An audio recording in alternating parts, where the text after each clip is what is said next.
طے ہے, وقت کا تعین نہیں ہے, لیکن یہ بات طے ہے کہ مرچی وارڈ کے اندر عمران خان صاحب نے جانا ہی جانا ہے. اور عمران خان صاحب نے یہ اعتراف کیا اور اس کے بعد انہوں نے کہا کہ رات گئے ہم نے اسلام آباد بائی ایئر جانے کا جو پلان ہے اس کو کینسل کیا, اور اس کے بعد ہم نے بائی روڈ اسلام آباد جانے کا پلان کیا. کارکنوں کو باضابطہ طور پر آگاہ کیا گیا کہ میں بائی روڈ آ رہا ہوں تاکہ مجھے گرفتاری سے محفوظ رکھا جا سکے. یعنی عمران خان نے کارکنوں کو استعمال کیا اپنے آپ کو گرفتاری سے بچانے کے لیے. یہ ہے وہ بندہ جس کے بارے میں ٹرینڈ چلتے ہیں کہ دیکھو ٹوٹی لت دے باوجود دلیر کسی بہادری کے ساتھ کھڑا ہے. یہ ہے دلیری, یہ ہے بہادری. اس سے آپ اندازہ لگا سکتے ہیں کہ جناب بھائی جان کتنے زیادہ بہادر ہیں. بلکہ یہ آپ نے وہ ویڈیو کلپ دیکھا ہوگا سوشل میڈیا پر کہ جب یہ وہ اسلام آباد ہائی کورٹ سے نکل رہے تھے تو ان کی گاڑی کے پیچھے کچھ کارکنان جو ہیں وہ سیکورٹی کے لیے جو ہیومن وال بھی بنا لیتے ہیں. عمومی طور پر گاڑیاں بلٹ پروف ہوتی ہیں عمران خان صاحب جیسے لیڈرز کے لیے,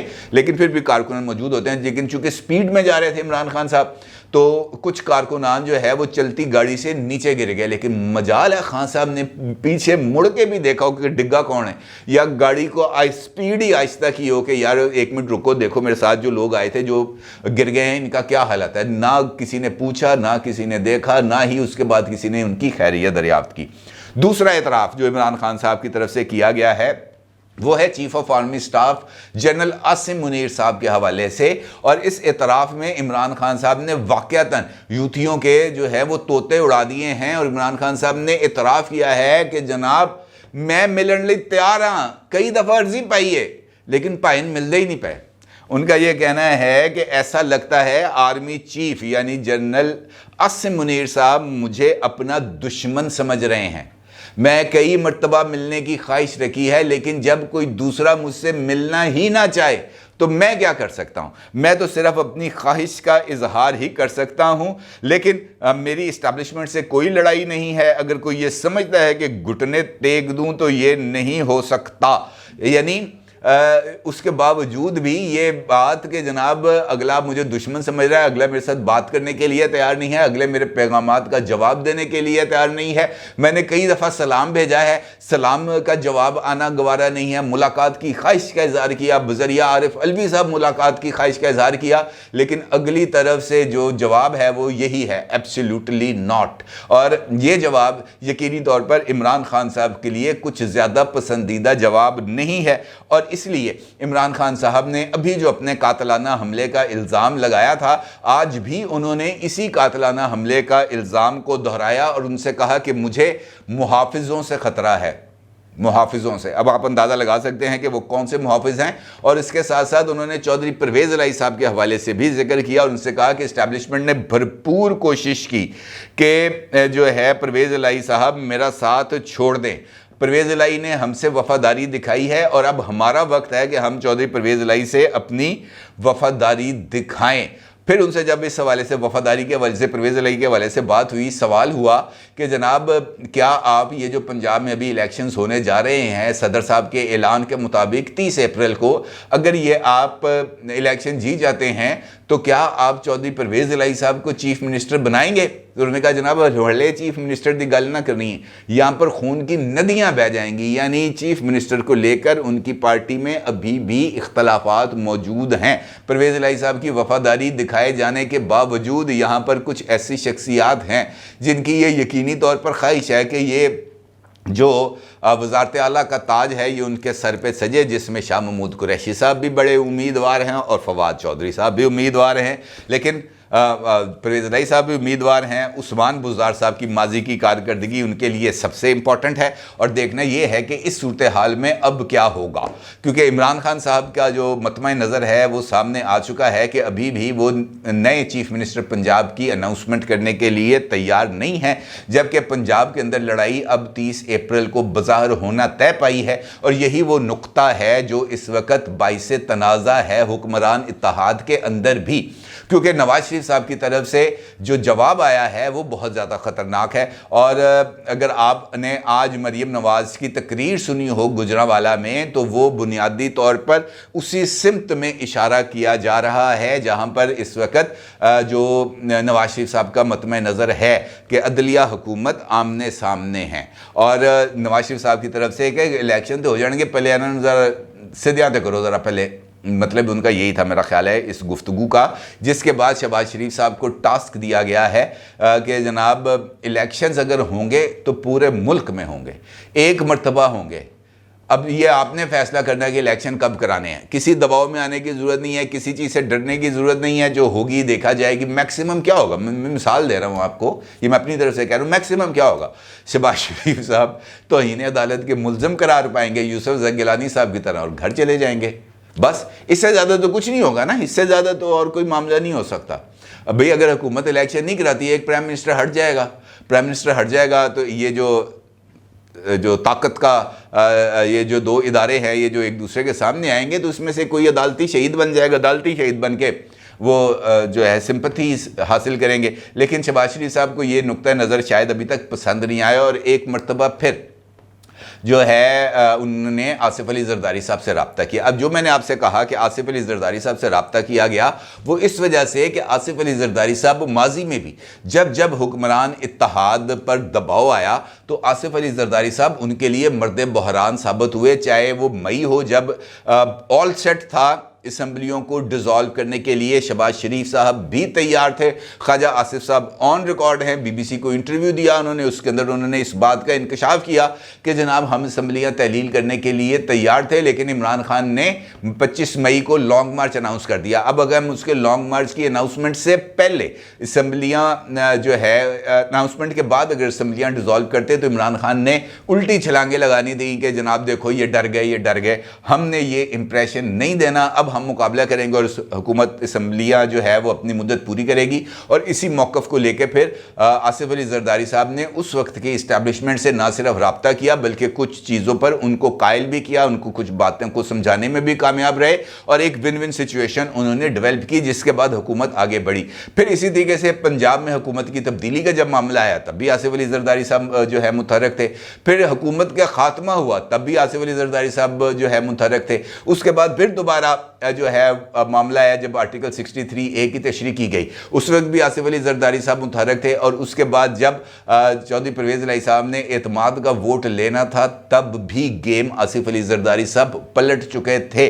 لیکن اس وقت کی اسٹیبلشمنٹ نے چودھری پرویز الہی صاحب پر ہاتھ رکھا اور اس کے بعد یہ گیم تھوڑی سی بدل گئی. اب سچویشن یہ ہے کہ جو اطلاع یہ ہے کہ اسلام آباد میں چونکہ اس وقت نا سچویشن اس طرح کی ہے کہ افواہوں کا بازار گرم ہے. بہت ساری کچی پکی انفارمیشنز ہیں جو آ رہی ہیں جو اس سمت میں اشارہ کر رہی ہے کہ جناب موجودہ حکومت کے لیے بھی حالات اچھے نہیں ہیں. یہ جو ٹیپس آ رہی ہیں ان کے جو نتائج ہیں وہ بھی خطرناک ہو سکتے ہیں اور کوئی ایکسٹرا کانسٹیٹیوشنل جو سٹیپس ہیں وہ لیے جا سکتے ہیں. تو اس سچویشن کے اندر جب اس بات کا فیصلہ کرنا ہے کہ کیا کرنا ہے اور اس کے لیے سب سے امپورٹنٹ شخصیت ہے آصف علی زرداری صاحب.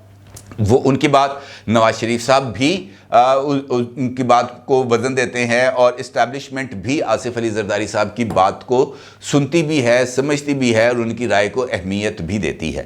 اب اس ساری گفتگو کا تعلق ماضی کے اندر جو ملاقات ہوئی ہے گزشتہ 24 گھنٹوں کے دوران اس کے ساتھ بھی جا کر ملتا ہے اور بتایا یہ جاتا ہے کہ اسی ملاقات کے اندر کوئی تجویز آئی تھی. اس تجویز کے لیے پھر نواز شریف صاحب سے رابطہ کیا گیا تھا اور اب میرا یہ خیال ہے کہ وہ تجویز الیکشنز کے حوالے سے ہی تھی کہ جناب سپریم کورٹ کا آرڈر آ گیا ہے الیکشنز کروانا ہی پڑے گا ادروائز یہ سچویشن ڈیولپ ہو جائے گی. اب آصف علی زرداری صاحب کی آ گئی ہے کورٹ کے اندر بال. اب آصف علی زرداری صاحب نے اس سچویشن کے اندر جو ٹاسک ان کو ملا ہے وہ ہے ون ون سچویشن کو کریٹ کرنا. اور ون ون سچویشن کیسے کریٹ ہوگی یہ ایک امپورٹنٹ سوال ہے کیونکہ آصف علی زرداری صاحب اپنی جماعت کو تو فوری طور پر میرا نہیں خیال آلدو کہ پیپلز پارٹی نے جنوبی پنجاب میں ہونے والے الیکشنز اور ابھی ریسنٹلی جو راجن پور کا الیکشن تھا ماضی کی نسبت اچھی پرفارمنس دی ہے. 18-19 ہزار ووٹ لیے ہیں ان کے گرچانی صاحب نے, لیکن پھر بھی یہ وہ ووٹس نہیں ہیں جو وننگ کینڈیڈیٹس کے تھے 90,000. بہت زیادہ گیپ ہے, لیکن اس کے باوجود ایک بندہ جو پہلے 3,000 پہ تھا 4,000 پہ تھا وہ 15,000 پہ آیا, تو اس کا مطلب یہ ہے کہ پیپلز پارٹی کا جو ایک پروگریس ہے وہ نظر آ رہی ہے اور مستقبل کے اندر امپروو بھی ہو سکتی ہے. سیاست تو اسی چیز کا نام ہے, لیکن ون ون سچویشن موجودہ حالات میں کیسے ڈیولپ کی جائے گی. ایک جانب عمران خان صاحب ہیں جو ہر ایک جگہ پر اپنا اثر و رسوخ بھی استعمال کرتے ہیں, ان تک انفارمیشن فلو بھی آ رہا ہے, ان کو ریلیف بھی مل رہے ہیں, اور جو انفارمیشن کی بیس کے اوپر وہ اپنے لیے کچھ گنجائشیں خود بھی حاصل کرتے ہیں اور دوسری طرف سے ملتے ہیں. جس طرح میں نے آپ کو مثال دی, بائی ایئر جانا تھا, انفارمیشن ملی کہ جناب آپ کو گرفتار کر لیا جائے گا, بلوچستان منتقل کر دیا جائے گا, تو اس انفارمیشن کے بیس کے اوپر عمران خان نے اپنا جو پلان ہے اس کو چینج کیا.